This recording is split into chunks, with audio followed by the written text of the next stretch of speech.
Hey, everybody. Elizabeth Nader back with you, the Nader Narrative on Jersey First TV.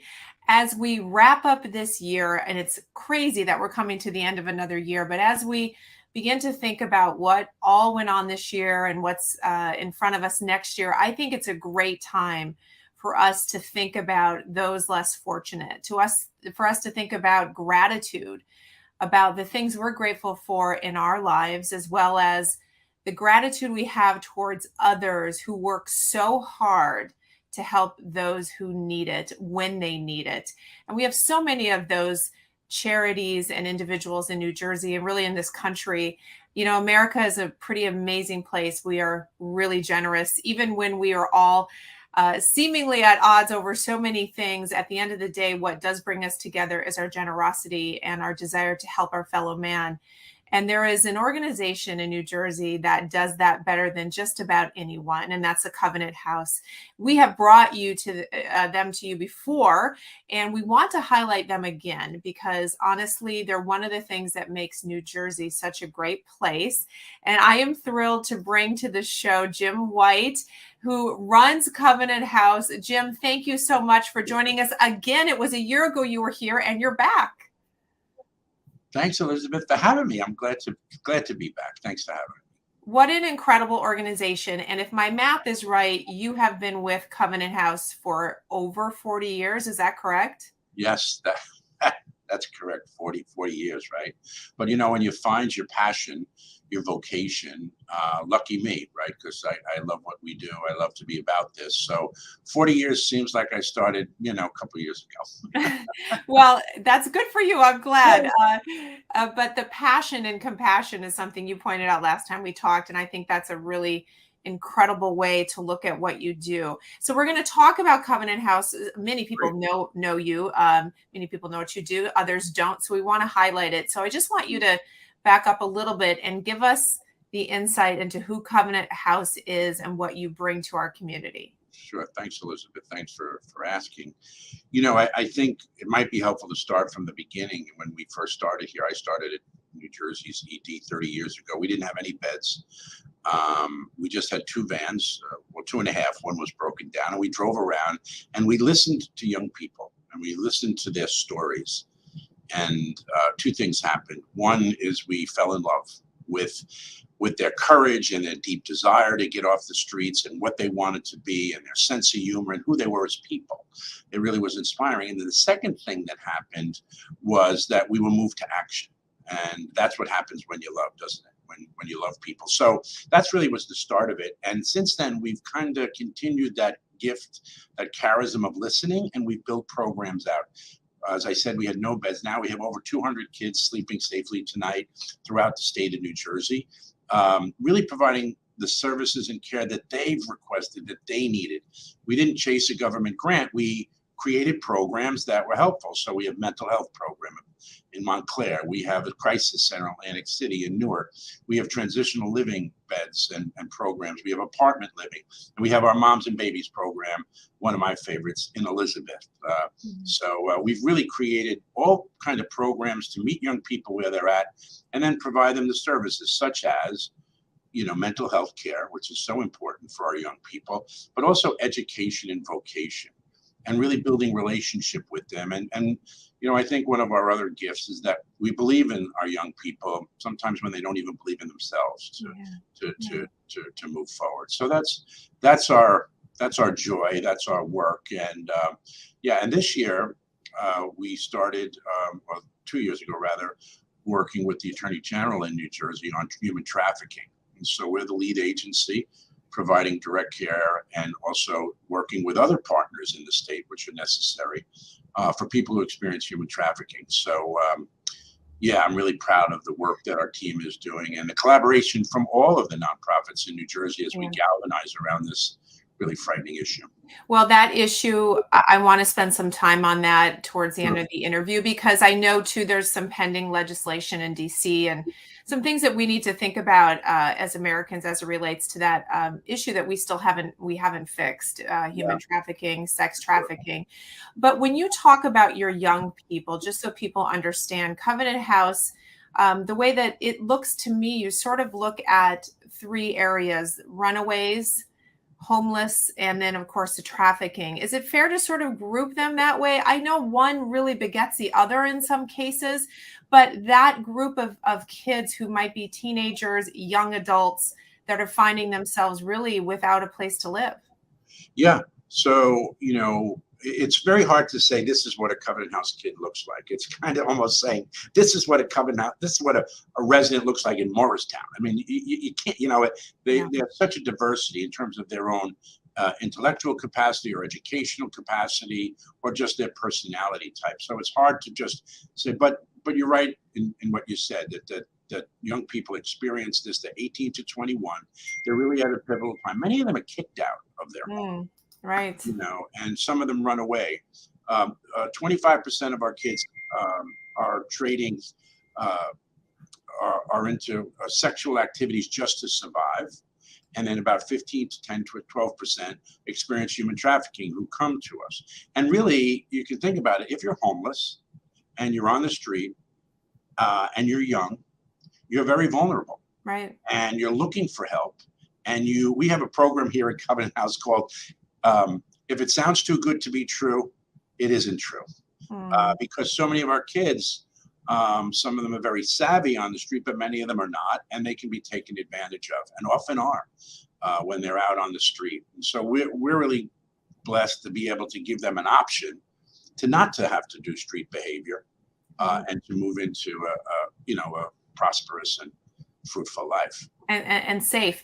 And when we look at where these kids are coming from, there were some statistics, I believe you guys published these, about kind of how they ended up either as runaways or homeless, and in some cases both of those, and then the trafficking often comes in. But do you kind of agree with this breakdown? And of course this is rough, but you've got about a third are victims of domestic violence, and we definitely have that for young people.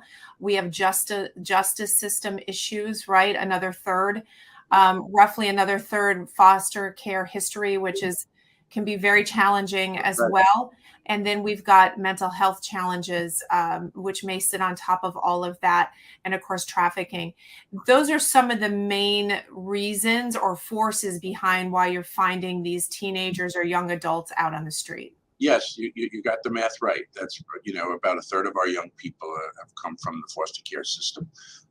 And that's true. Over 40% of our young people are in need of legal services. And that's a really important one, because if we can take away that barrier, they can really move forward in their lives. And we provide that. We have legal staff, on our team to help us work with young people. So many of our young people still have some connection to their family, and many do not. This Christmas, we're full. We have a waiting list, and there are people out there who don't have that network. And what I always say is their greatest poverty is their aloneness. And so, to your point of the math, that's correct. That's what the math looks like. But what they do have in common, I think, is their aloneness. For so many of us, and think of your own children, they wouldn't be in this situation. Someone would be able to pick up the pieces for them. And these young people don't have the network. And so that's really kind of their biggest challenge. So Jim, you talk about a waiting list. That's got to be gut-wrenching for you to have a waiting list. I mean, on the one hand, it shows how desperately needed your services are. And there's an aspect of that must feel good, that you are in fact using everything that you have to help. But what does a waiting list look like? What do these kids do while they're on the waiting list? And how do we help you? It's a funding issue. It's more facilities. It's got to be challenging. It really is challenging. It's really hard on our staff, especially our outreach team. We have an outreach group that goes out, connects to people on the street, but also community partners who are asking us, can you take a kid? Can you take a young kid? And that's really hard on them, because they know them. It's not a number. It's not like 10 kids are on the waiting list. I can hear that and go, that's tragic. But our outreach team, they know these kids who are out there trying to keep it together. And, it's a real challenge for us, because as we look at our census and look at bringing young people in, who needs it more than who? That's a real dangerous, really tough call. And so we approach it as we approach everything in community, right? We talk about it, we think about it. And honestly, I hope there's not a zoning person on the on the call, but we kind of go over, Sure. and make the space that we Right. can for those kids that are really desperate and are really, many of our kids are marginally housed. Mm, So they could be in difficult situations or staying with a friend, but the friend's saying, "You got to go. I can't have you on my couch." right. We have a lot of that. And so then we would, keep them on the list and stay informed. And what we're trying to do is build up services that we're able to give them while they're kind of in transition, trying to find a space, as well as trying to move kids on. One of the challenges that we have is just affordable rents for our young people. Sure. That's a real issue. We have them working and they're doing well, but to put down a down payment and but we have about 80 people, young people living in the community in their own place that we're providing ongoing support. We just don't move them in and wish them well. They need that ongoing what I call it. I'm not really shouldn't call it kiss and a kick. Like sometimes you need to affirm and say you're doing it, and other times you need to say, hey, what are you doing? Right. How you Right. went first? What are you doing? So our staff have that relationship and they're able to do that with our young people.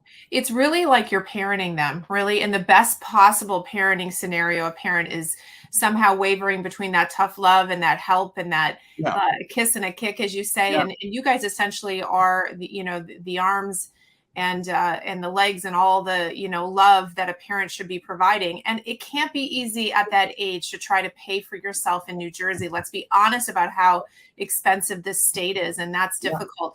When these kids first come to you, you're really dealing first with their physical needs, right? I mean, they're in need sometimes of all the basics. You have to feed them, you need to house them.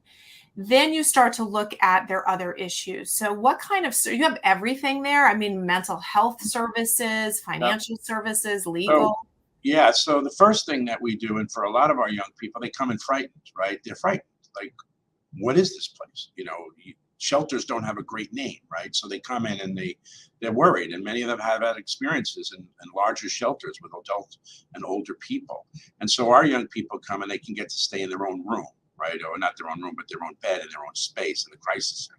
And so we make them safe, and that's what they have to feel first. And part of feeling safe is having a relationship with somebody who cares about you, that knows your name, that gets you a shower, that lets you sleep, that gets you new clothes, new underwear, right? What else do you need?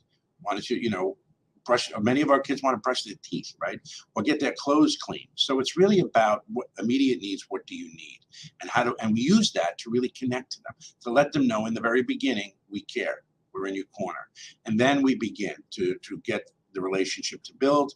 They talk about what their issues are, what their challenges are. Many it's birth certificates, and we begin. But for some of them, as we said, over 40% have legal issues, and many of them just kind of deny it. And we have a good relationship. We have wonderful attorneys who connect to the young people and say, no, I got you. We're going to work on this together. But you can't hide. You can't hide. You got to name it. You got to own it. And so that's one issue. And then with the mental health issue, that's relationship. People don't just come in and say, I need mental health. They don't trust. They're suspicious. Remember, the primary caregiver has left them.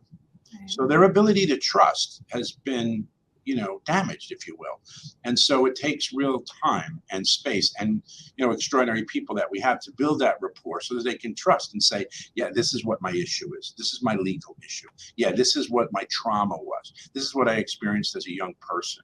This was the abuse I experienced. That doesn't come out of your mouth right away. That requires a connection. And I think that's our greatest gift. And we have to do that in the legal, in the mental health, and even in the employment. Many of our young people don't have a great work experience or any work experience, and they have real doubt in themselves. We got to talk about that, because you're going to be at work and the boss is going to tell you what to do, and you got to do it. Yeah. Right.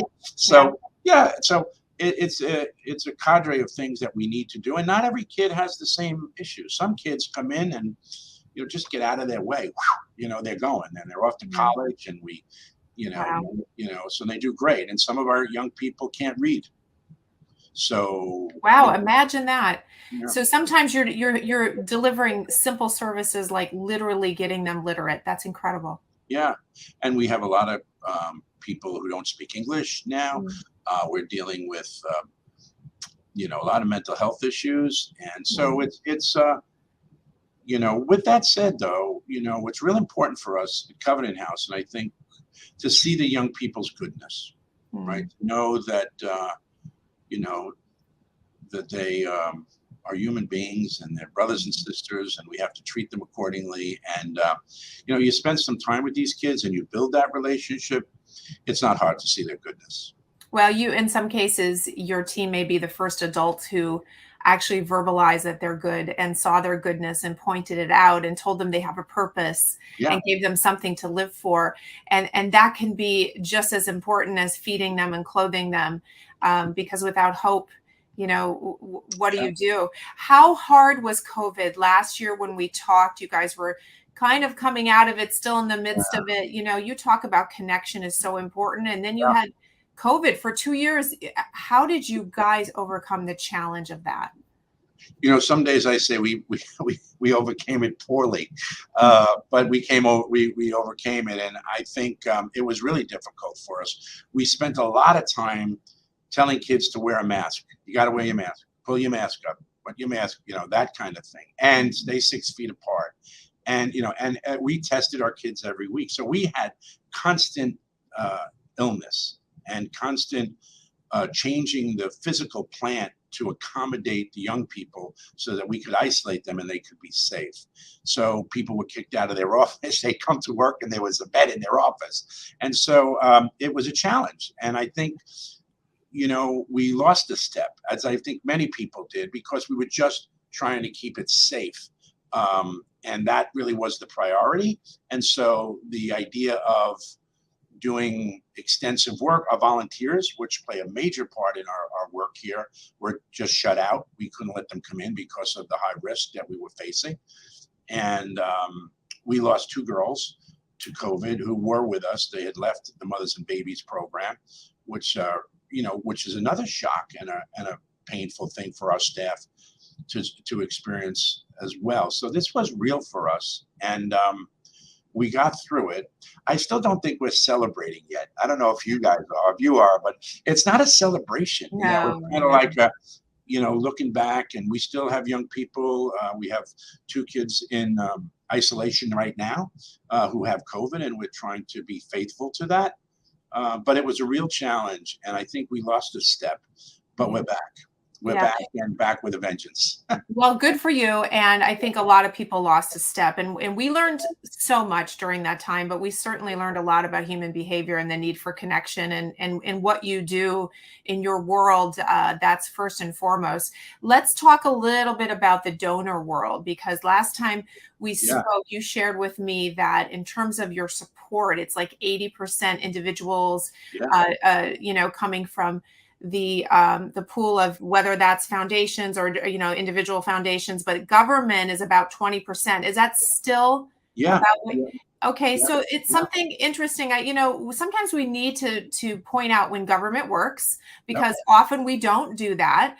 And I did note that last spring, I believe in March, that HUD announced some grants, and I believe the state of New Jersey got about 53 million. How did you guys fare? I saw your name a lot there. That has to be exciting that you managed to get some grants. Did you build some new locations? What did you do with that? So a lot of those were through HUD and their voucher programs, which work wonderful. And so we're able to get a young person who's working and stable and really ready to do that, but with the financial support to begin to live alone. And so that's really what those vouchers were from the federal government, which were quite helpful. We did unfortunately lose a grant for a Raspberry Park program. It's 5 boys and 5 girls. It's a great program. They can stay with us for a considerable period of time, and they're often a part of that community in South Jersey. And we lost that grant for 2 years. It's a $250,000 grant that we've lost that we can reapply for in 2 years. So that's put a little bit of a hole in our boat, but you know, God provides. So we're going to keep swinging at it and keep asking people for their support and moving through that. So we have a lot of faithful donors. They get us, they care about us, and that's how we've grown. You know, we haven't grown because we got more government dollars. We grown because people get us, people care, people want to help the world, and they want to help people who want to help themselves. And so that's why we're such a good fit for that type of donor who really wants to make a difference in the lives of young people. And, you know, our young people are at this interesting point in their life, right? Their adolescence moving into adulthood. Who do you want to be? Where do you want to be? And you have the opportunity to drive the bus on that, to give your life direction. So where do you want to go? So that's a fun conversation to have with young people. It can be frightening for them, but we also have a lot of young people who've done extremely well, and they're models for the young people who are with us today. So, we keep swinging. It's an incredible time, as we said before, to be able to speak into someone's life. And as I said in the opening, Americans are very generous. That's one good thing we have to remember about ourselves. And it's not just this time of the year. We're a generous people. So you have a need. Asbury Park is a need. Hopefully some people listening maybe have an affinity towards that area. But we don't depend on the government, right? But it's nice to get that money because it's taxpayer money. So it makes us all feel good. You should get it, but we often need to go to the individual. So there's a need right now that everyone listening can reach out to you about. I want to stick with government here for a moment, because in the beginning we talked about the trafficking issue, and I just want you to mention a little bit about some legislation. I don't know how much you're involved in it or know about it, or I'm assuming you are, but the Trafficking Victims Protection Act. This is pending. You guys are a supporter, as I understand, of this with other national groups. Tell us about this. Well, I'm not an expert at that. I'm much more of a homegrown, working in the vineyard than I am a policy guy. But it is about taking care and providing safety networks and support for those who've experienced human trafficking. We just came out with a study that's going to be coming out in an academic journal on the criminalization of survivors of human trafficking. And so that piece is really important, because what we have learned from our work and our study is that young people are victims of trafficking that are forced into, let's say, drug sale, and they're threatened and to do that. And if they do, then they become a criminal.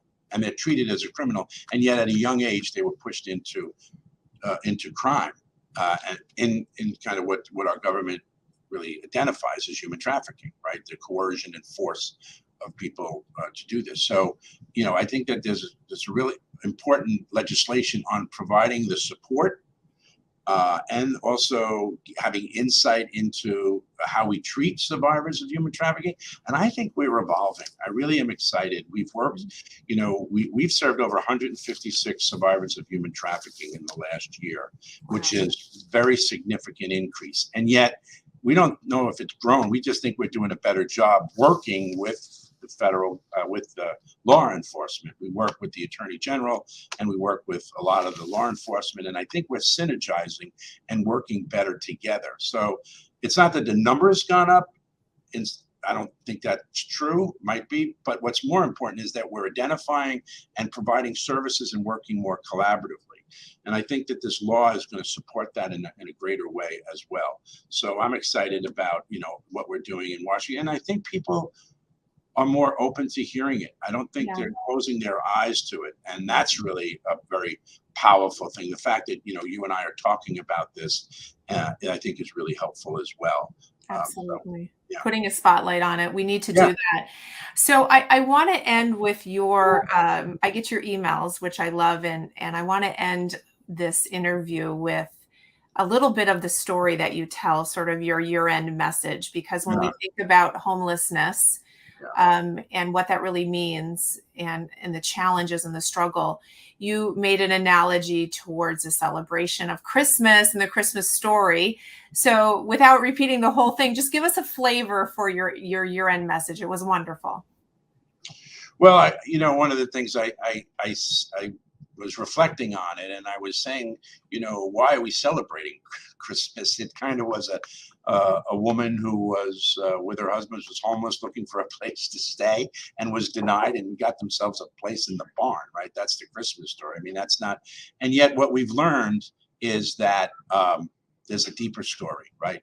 There's a song beneath the words, if we will, and that is that it's, and I experienced it. I shared a story that we were thinking of working and opening up a mothers and babies program, and I really wasn't up for it. We didn't have the funds. It didn't look like we could work collaboratively. It was another agency that had closed.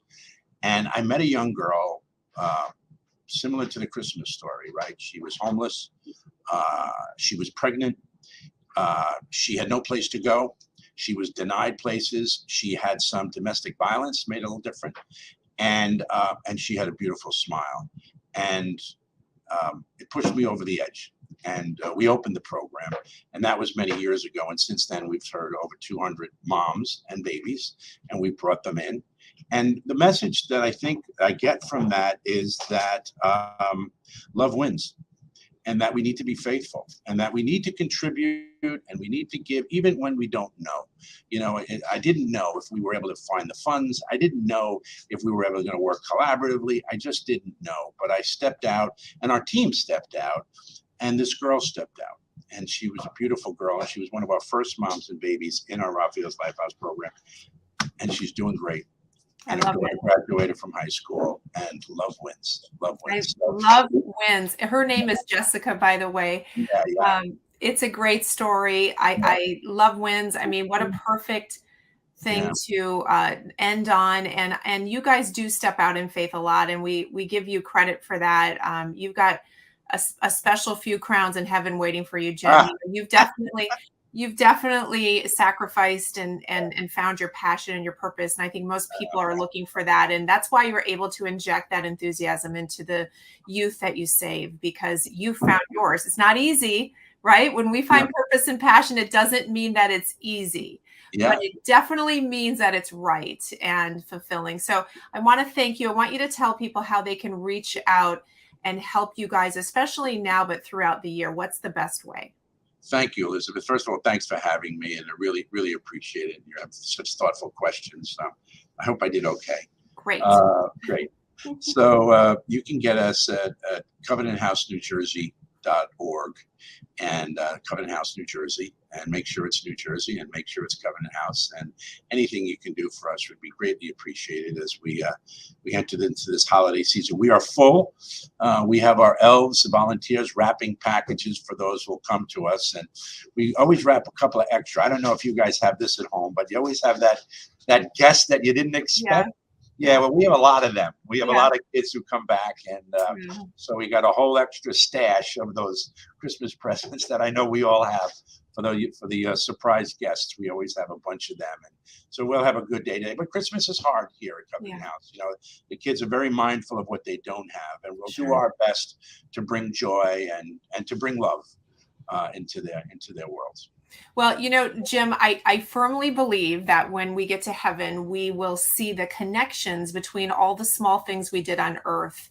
And we will see ultimately the end stories of a lot of people whose lives were changed for the better because of the small things we did. You know some of those stories, but you don't know all of them. And someday you will. And so to each of us listening, it may be a check that you write. It may be a gift that you give. It may be a kindness that you extend.